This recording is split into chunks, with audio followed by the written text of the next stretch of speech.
ಹ್ಞೂ ತೆಂಗಿನ ಗೂಬು ಗೊತ್ತಾ ಸರ್ ಇದು? ಎಲ್ರಿಗೂ ಗೊತ್ತಪ್ಪ.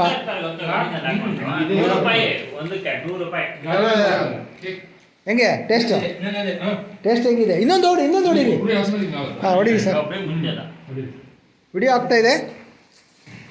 ನಿಧಾನ ಆ ಥರ ಬೇಡ.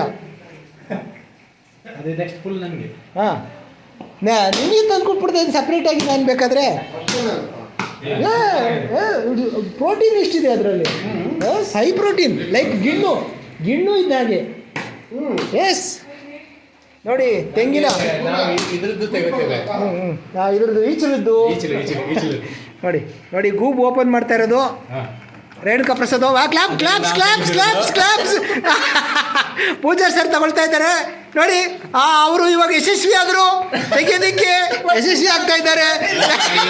ಬರ್ತಾ ಇಲ್ಲ, ಪ್ರಯತ್ನ ಮಾಡ್ತಾ ಇದ್ದಾರೆ. ಇಬ್ಬರಲ್ಲಿ ಜಿದ್ದಾಜಿದ್ದಿ ಹೋರಾಟ ನಡೀತಾ ಇದೆ. ಆ ಮಧ್ಯದಲ್ಲಿ ಒಬ್ಬ ಆನಂದ್ ಕಳ್ಳ.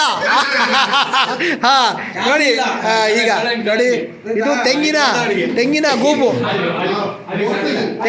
ಇದು ತೆಂಗಿನ ಗೂಬು.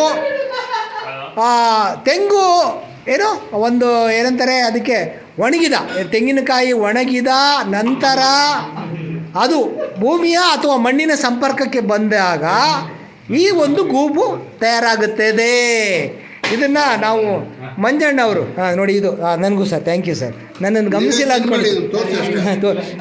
ಅರ್ಧ ತೊಗೊಳ್ಳಿ ಇದ್ರಲ್ಲಿ ಬೇಕಾದ್ರೆ, ಅರ್ಧ ತೊಗೊಳ್ಳಿ ಬೇಕಾದ್ರೆ ಅರ್ಧ. ನಾನು ತಿಂದಿದ್ದೀನಿ ಆಗಲೇ. ಇದು ತೆಂಗಿನ ಗೂಬು ಅಂತಾರೆ, ಅಂದರೆ ಗಿಣ್ಣು. ಉದಾಹರಣೆಗೆ ಈಚಲು ಮರದ ನೆತ್ತಿನಲ್ಲಿರುತ್ತೆ, ತೆಂಗಿನ ಮರದ ನೆತ್ತಿನಲ್ಲಿರುತ್ತೆ, ತೆಂಗಿನಕಾಯಿನಲ್ಲಿ ಇರುತ್ತೆ ಅಂತ ಹೇಳ್ತಾ ಈಗ ಒಂದು ವಿಡಿಯೋವನ್ನು ಸಂಪನ್ನಗೊಳಿಸ್ತೀನಿ. ಕಲ್ಪತರು ಎಕ್ಸ್ಪ್ರೆಸ್ ನ್ಯೂಸ್ಗೋಸ್ಕರ ಈ ಒಂದು ಗೂಬಿನ ವಿಡಿಯೋ ಆಗಿತ್ತು. ನಾನು ಗಂಗಾಧರ್ ಕರಿಕೆರೆ, ನಮಸ್ಕಾರ. ಜೈ ಜಿಕೆ.